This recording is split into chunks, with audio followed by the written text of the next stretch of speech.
Soy Mariana Vigoya, está Majo Tunjano y Majo Suárez. Pues nosotras estamos haciendo este trabajo eh, y pues estamos obviamente como muy interesadas en este tiempo para aprender de usted obviamente. Entonces nos gustaría pues que primero se presentara y pues iniciamos con la entrevista si le parece. Todo lo que ustedes digan está bien. Muy bien, en términos de presentación, entonces les podría plantear que, pues como ya se ha planteado, mi nombre es Álvaro Díaz Gómez. Yo soy psicólogo de formación profesional. Me formé en Bogotá, en la Universidad de Inca. Salí egresado en el año 1987 y desde entonces pues he estado ejerciendo la psicología, inicialmente en la psicología social, posteriormente en la psicología comunitaria y más recientemente en la psicología política. Ahí hay un giro que se debe sobre todo a roles laborales que he ido desarrollando y pues la necesidad de articular esa acción laboral con proyectos de investigación y de articular entonces como discursos, de tal forma que ahí he visto como cierto nivel de coherencia. Después de este proceso de formación del pregrado hice una maestría en psicología comunitaria en la Universidad Javeriana en Bogotá, simultáneamente una maestría en educación comunitaria en la Universidad Pedagógica Nacional. Ambas las terminé hacia el año 97 con la titulación respectiva, y un doctorado en ciencias sociales, niñez y juventud, que lo terminé en el año 2012 y que lo realicé con la Universidad de Manizales y el CINDE. Ese proceso de formación académica formal pues ha ido complementado y a la par con pues procesos de investigación en una línea temática particular que ha tenido que ver siempre con el elemento de la democracia, la ciudadanía, los derechos humanos y más cercanamente el tema de la paz, que es lo que también me lleva al abordaje de la psicología política, porque los temas que abordaba, aunque eran trabajados desde la psicología comunitaria o la psicología social, pues tenían más una relación directa con este elemento de la psicología política y creí que por ahí estaban un poco más articulados. Producto de esos procesos de reflexión, pues he publicado más o menos con cierta asiduidad, de tal forma que si ustedes ingresan a internet con mi nombre, Álvaro Díaz Gómez, van a encontrar artículos de revistas, capítulos de libros. Tengo también mi propio canal de YouTube, de tal forma que allí pueden encontrar también información sobre tanto psicología social crítica, como psicología política. Un poco esa idea general sobre su pregunta inicial de mi presentación. En términos formal, ese sería yo en lo formal académico. Muchísimas gracias. Pues entonces vamos a dar inicio con la primera pregunta, ¿qué es para usted la psicología? A mí me parece interesante que empecemos justamente en una conversación sobre psicología política, ubicando ese espacio amplio, eh, porque nos da justamente un techo teórico desde el cual puede llegar a hablar. Como aquí están pidiendo mi opinión, pues yo la daré, aunque esa opinión está respaldada por una trayectoria, unos antecedentes que son propias de la psicología. Eh, y frente a esa pregunta yo diría, la psicología es una disciplina. La psicología es una disciplina que forma parte de las disciplinas sociales y humanas. Por lo tanto, la psicología, en cuanto a disciplina, forma parte de la ciencia, es una parte de la ciencia, y en particular de eso que se ha dado en denominar ciencias sociales y humanas. Pero si la psicología es una disciplina, se caracteriza como tal en cuanto que tiene un objeto de estudio. Y sabemos que ese objeto de estudio, que es aquello en lo cual se centra una comunidad académica para reflexionar, pues varía, y por eso tenemos enfoques de la psicología. Pero en general, cualquiera de los enfoques coincide en que está indagando la psique. Por lo tanto, el objeto de estudio de la psicología es la psique. Ya las particularidades, si es la conducta, el comportamiento, el inconsciente, son derivados de esa psique. Pero no hay ninguna tendencia que diga el objeto de estudio de la psicología son los astros. No, ninguna. Ni que diga el objeto de estudio de la psicología son los volcanes. Ninguna. Por más variación que haya en su objeto de estudio en términos de enfoques, todos coinciden y recaen en la psique. Entonces, sintetizo, la psicología es una disciplina que tiene un objeto de estudio y ese objeto de estudio es la psique. Ok, ¿y qué es para usted la psicología política? De allí podríamos entonces derivar que, como su mismo nombre lo dice ampliado, la psicología política es también y debe ser psicología. Subrayo eso porque a veces se tiende a pensar que la psicología política, o mejor que en la psicología política, puede caber cualquier discurso. Y entonces aparecen discursos que son más discursos de orden militante, de una perspectiva política determinada, discursos que pueden ser más sociológicos, discursos que pueden ser incluso hasta filosóficos, pero no de la psicología. Por lo tanto, primer elemento, la psicología política es psicología. Por lo tanto, estudia fenómenos psicológicos. Pero como está denominado como psicología política, esos fenómenos psicológicos que estudia son fenómenos relacionados con la política. Por lo tanto, la psicología política es un área de la psicología que al ser área se alimenta de toda la tradición y por lo tanto enfoques, características que tiene la psicología como disciplina. Pero guarda su particularidad en cuanto que centra la mirada en lo político o lo psicológico de lo político. Ok. ¿Desde qué enfoque o mirada epistemológica ejerce su labor como psicólogo? Digamos que mi formación general desde el pregrado ha sido una formación que podríamos llamar humanista, en un primer momento de un humanismo marxista, por la característica misma de la universidad en la que yo me formé, que para ese momento tenía claramente esa tendencia institucional.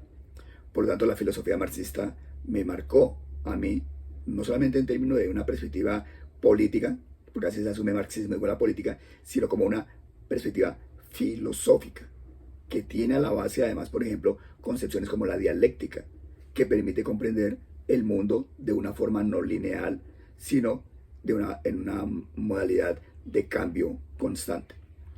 Por esa vía, yo no me he quedado allí, he ido también transformándome, de tal forma que podría decir que al momento me podría ubicar en una perspectiva compleja de la psicología.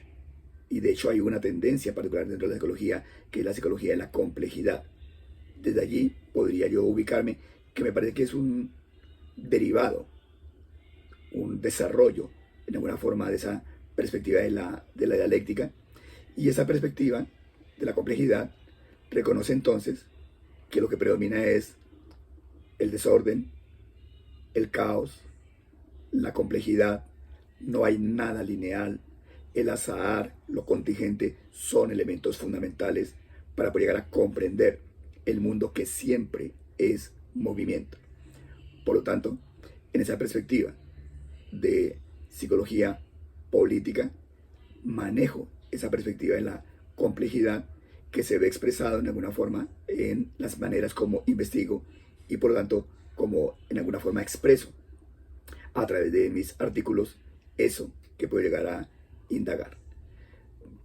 Puede haber también, porque uno no es purista en estas perspectivas, puede haber también cierto enfoque, algunas veces lo han insinuado, cierta característica de un enfoque histórico-cultural, pero la perspectiva histórico-cultural también tiene su base justamente en el marxismo por vía de Vygotsky y lo que en general podríamos llamar la psicología soviética, la psicología marxista, que tienen obviamente defensores y contradictores en términos de esas denominaciones, pero que en términos de autores tendríamos a Vygotsky, a Luria, a Leontiev, que generan las bases para desarrollar ese pensamiento. En el caso particular de América Latina, tendríamos a Fernando González Rey, a Albertina Midjans, dentro de otros que ejercen influencia dentro del desarrollo de esa perspectiva. Ok, y pues teniendo todo esto en cuenta, ¿cuál es el componente de carácter psicológico en bueno, en esta área aplicada de la psicología política? Yo haría allí una precisión en lo que plantea María José, porque creo que la pregunta no sería tan pertinente si se habla de esta área de la psicología aplicada, porque ya le está dando una sola característica y es la de aplicada. Y la psicología política también es psicología básica, en el sentido de que también produce conocimiento. ¿Sí? Claro, tiene una dimensión aplicada, igual que toda la psicología. Entonces, aquí incluso haría un paréntesis para complementar la primera pregunta. La psicología es una disciplina, claro, y tiene un objeto de estudio, pero la psicología también es una profesión, y por vía de la profesión lo que hace es intervenir sobre la realidad. Al intervenir, aplica el conocimiento. Sí, como hemos planteado, la psicología política es un área de la psicología, pues la psicología política también tiene la doble condición de ser disciplina y de ser o de tener un ejercicio profesional, que implicaría la aplicación particular. Digo eso porque en psicología política también se investiga y también se produce conocimiento. Allí, y entendiendo obviamente que usted hacía la pregunta en esa doble perspectiva, pero como se trata de ayudar en los procesos de formación de los colegas con quienes ustedes comparten este video, pues es mejor hacer la precisión para ellos, no para ustedes que lo tienen completamente claro. Entonces diríamos que ya hemos planteado que un primer objeto de estudio podría ser el de el comportamiento político. Cuando decíamos que estudia la psicología política, y decíamos estudia lo psicológico del ejercicio de la política. Eso al decir que lo psicológico pues es demasiado general, pero igualmente permite reconocer que al igual que en cualquier otra área de la psicología, cualquier proceso psico puede llegar a ser, entre comillas, aplicado en la psicología política. Digo aplicado en el sentido de investigado o en el sentido de la acción profesional, la acción de intervención. Pero si uno quisiera puntualizar de forma más específica, uno diría temas clásicos de la psicología política.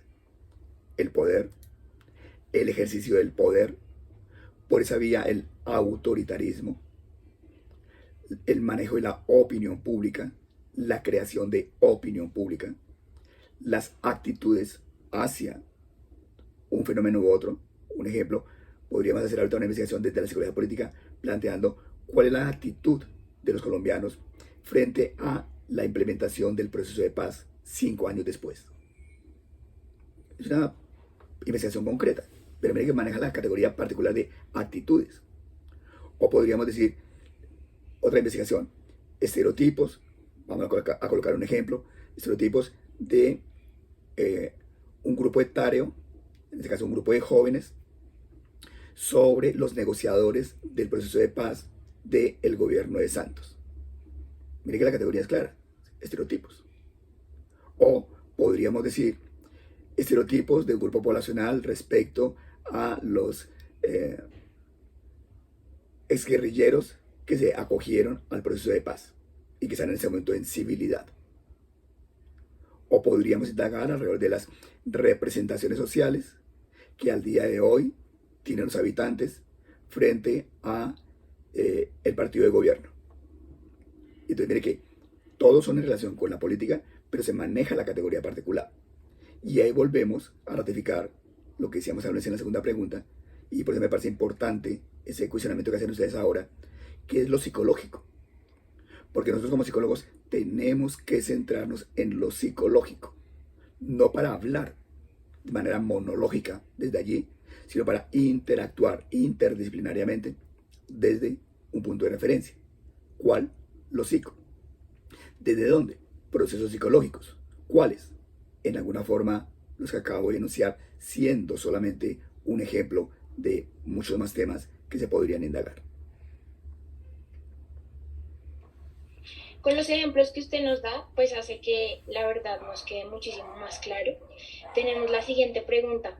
¿A qué dilemas de carácter ético se enfrenta un profesional en psicología política? Mariana, la pregunta que usted hace es una pregunta que igual es válida para cualquier área de la psicología. Claro, aquí la vamos a enfocar a la psicología política, pero hago la precisión porque se podría creer que solamente tienen dilemas éticos los psicólogos políticos. No, todos los psicólogos nos vemos enfrentados a dilemas políticos, perdón, a dilemas éticos. ¿Sí? ¿Qué dilemas éticos? Por ejemplo,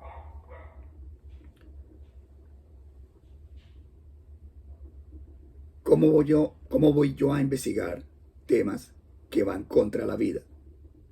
¿O cómo indago yo temas que van contra una vida digna?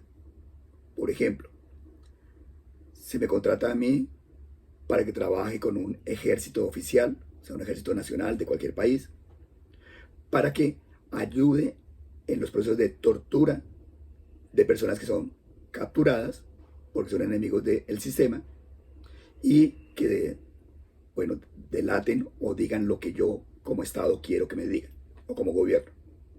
Hay un dilema ético.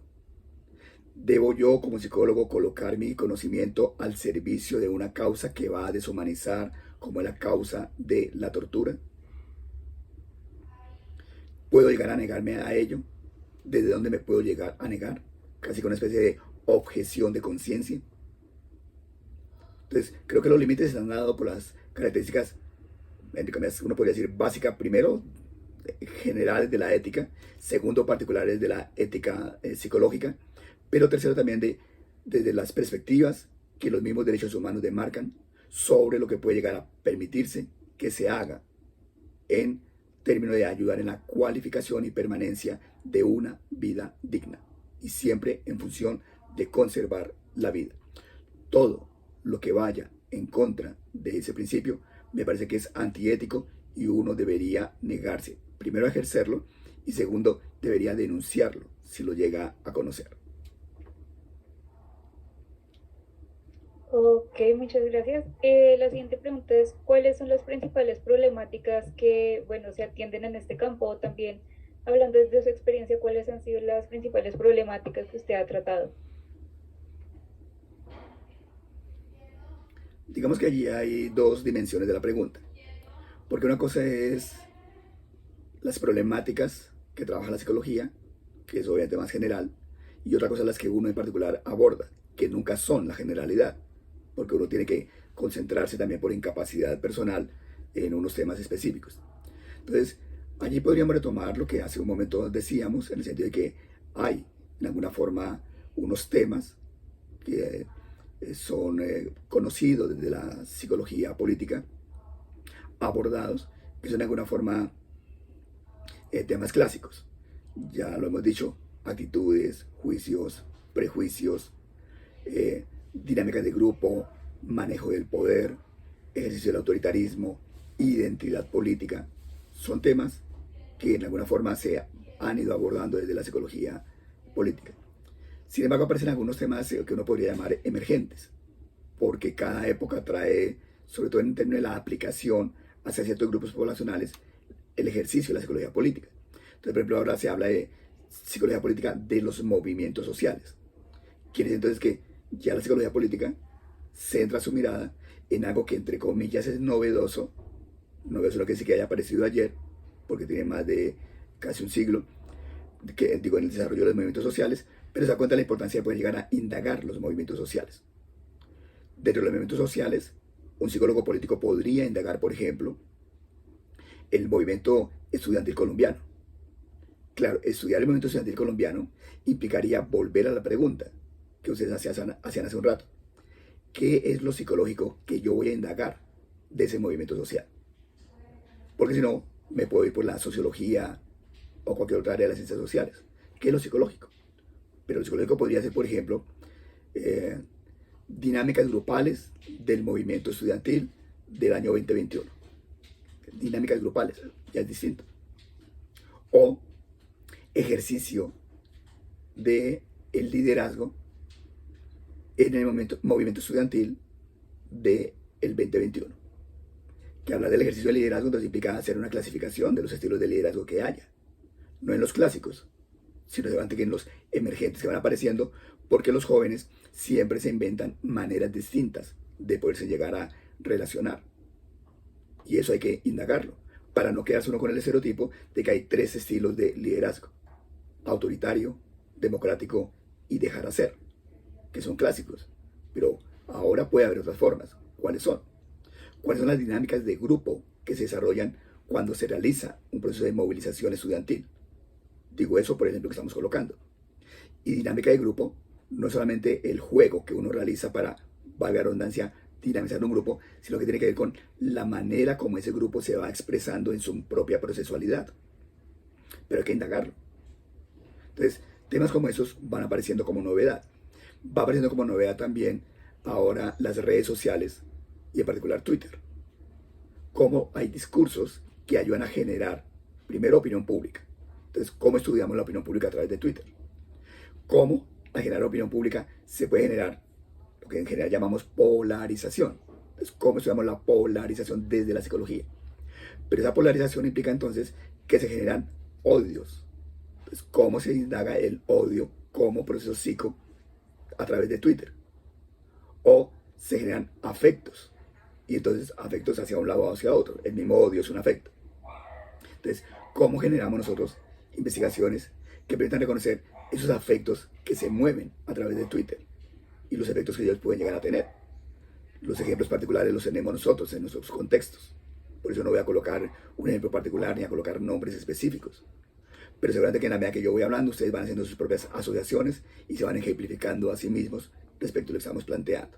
Entonces, eso a nivel general nos plantea panorámicas nuevas del desarrollo de la psicología política en general en Colombia. Y allí iría al segundo nivel que yo le mencionaba que podríamos abordar, y es ¿qué indago yo? Como les planteaba, he venido en un proceso de transición donde pues uno no se queda tampoco estático con un solo tema, aunque haya cierta tendencia. Y es que yo empecé trabajando elementos de educación, educación para la democracia, educación política, formación en derechos humanos, donde si ustedes aprecian allí, todavía es muy vago el elemento de la categoría psicológica. Yo suponía y supongo que hacía psicología, pero la categoría específica psicológica no era tan visible allí. Vengo a reconocer luego que tenía yo que afinar mi mirada. Y en el afinar la mirada, entonces empiezo algunas indagaciones sobre socialización política. Entonces ya la categoría socialización me permite meterme más dentro de una categoría, entre comillas, particular de la psicología, en relación con algo que me interesa a mí, que es la política. Entonces, socialización política. Después de esa socialización política, digo después del sentido de procesualidad, empiezo a indagar siempre elementos de coyuntura del país, empiezo a preocuparme por cómo nosotros nos formamos como sujetos políticos. Y esa reflexión sobre sujeto político ha sido lo que he trabajado en los últimos 15 años. No como un único proyecto, pero como tema general. Y al encontrarme con el sujeto político, entonces lo relaciono con ciudadanía, con democracia, pero recojo una categoría ya más cercana a la psicología, que sería la de sujeto, para extraerla un poco de la categoría de democracia, de la categoría de ciudadanía, que no son propiamente psicológicas. Pero a un sujeto no resulta siendo una categoría tan particular de la psicología. Y por esa vía voy llegando a la categoría de subjetividad. Y entonces me centro, a partir de mi tesis doctoral, que como les decía la terminé en el 2012, que fue cuando me gradué, a trabajar la categoría de subjetividad, pero igualmente con una particularidad, la subjetividad política. Una categoría que al menos hace una década no tenía un amplio campo de despliegue.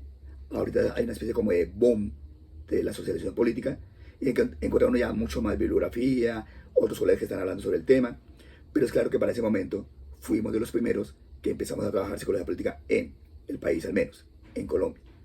Y es lo que he venido desarrollando entonces durante ese tiempo, subjetividad política con diferentes grupos poblacionales. Así, por ejemplo, recuerdo un proyecto de investigación que se llamaba Subjetividad Política Femenina en el contexto del conflicto armado colombiano. Como su nombre lo dice, intentamos indagar entonces rasgos de subjetividad de mujeres, en este caso las madres de Soacha, que habían vivido pues experiencias políticas producto de la vivencia de los falsos positivos que ellas tuvieron que vivir como consecuencia indirecta de la acción que realizó el Estado sobre sus hijos. También hemos realizado algunas investigaciones sobre subjetividad política juvenil, donde trato de indagar sobre todo en la subjetividad política de jóvenes universitarios. También allí un poco me he ido concentrando en ello. Y las dos últimas investigaciones que han tenido que ver con formación del sujeto político, para encontrar rasgos de subjetividad política, a partir de la formación de la Cátedra de Paz, que es mucho más cercano, a partir de 2016 hasta la fecha. Y al día de hoy estamos haciendo una investigación que tiene que ver con cierto aporte a la Comisión de la Verdad, y es la formación de sujeto político contrahegemónico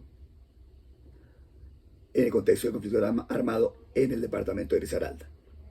Y la idea es tratar de reconocer cómo siempre a cualquier mecanismo de poder hay sujetos que se oponen a ello, por eso sujeto político contrahegemónico, contra la hegemonía, y que intentan por lo tanto establecer un protagonismo distinto. Y hemos tomado como objeto de estudio a líderes sindicales de un sindicato de acá de Risaralda, en Pereira, que es el Sindicato de Educadores de Risaralda, SER. Estamos en el momento de elaboración del instrumento, por lo tanto no hay adelanto sobre ello.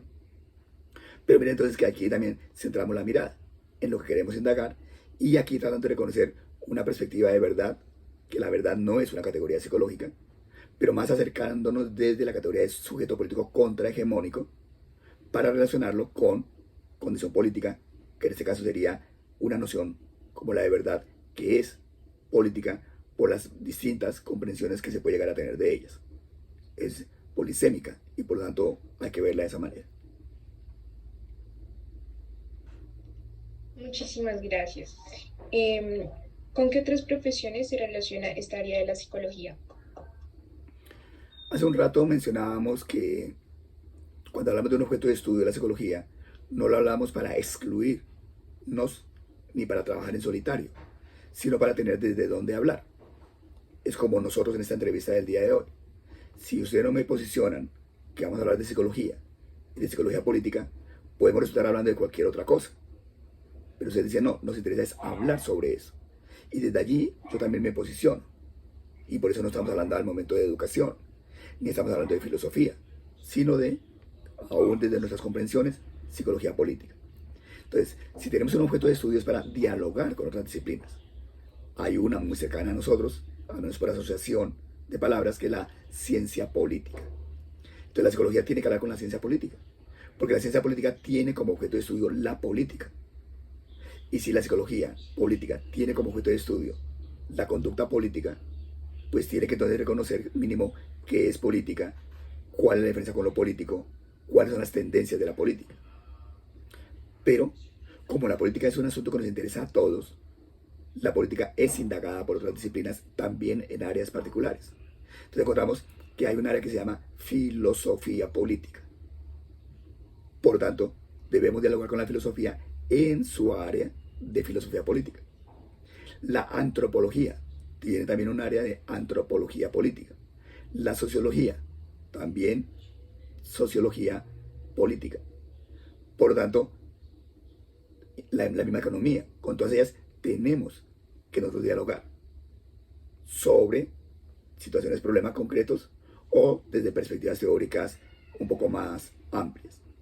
Digamos que ese diálogo interdisciplinar, como ocurre también con otras áreas de la psicología, es muy frecuentemente mentado, pero pocas veces realizado, en el sentido de una seriedad en términos de la argumentación y el intercambio que se pueda llegar a realizar. Ahora, yo creo que cuando uno hace investigación, uno allí realiza, pero uno con uno mismo en sus reflexiones teóricas, uno hace un trabajo interdisciplinario. Porque uno nunca hace un marco teórico, por ejemplo, solamente de la psicología. Digo, uno es de la psicología política. Si lo que uno dice, por ejemplo, y tal como lo plantea Hannah Arendt desde la filosofía, se entiende por política tal cosa. Entonces no tengo que estar yo hablando con un filósofo político para traerlo como parte de la comunidad académica a que dialogue conmigo y decir. Pero eso difiere de lo que plantea Durkheim, estoy colocando un ejemplo, quien desde la sociología diría tal cosa. Entonces mire que yo hago el trabajo interdisciplinario. ¿Desde dónde? Desde mi acción de pensar. Y digo entonces, mientras que desde parte de la psicología se plantea tal cosa o planteo tal cosa. Entonces digamos que hay dos dimensiones del trabajo interdisciplinario.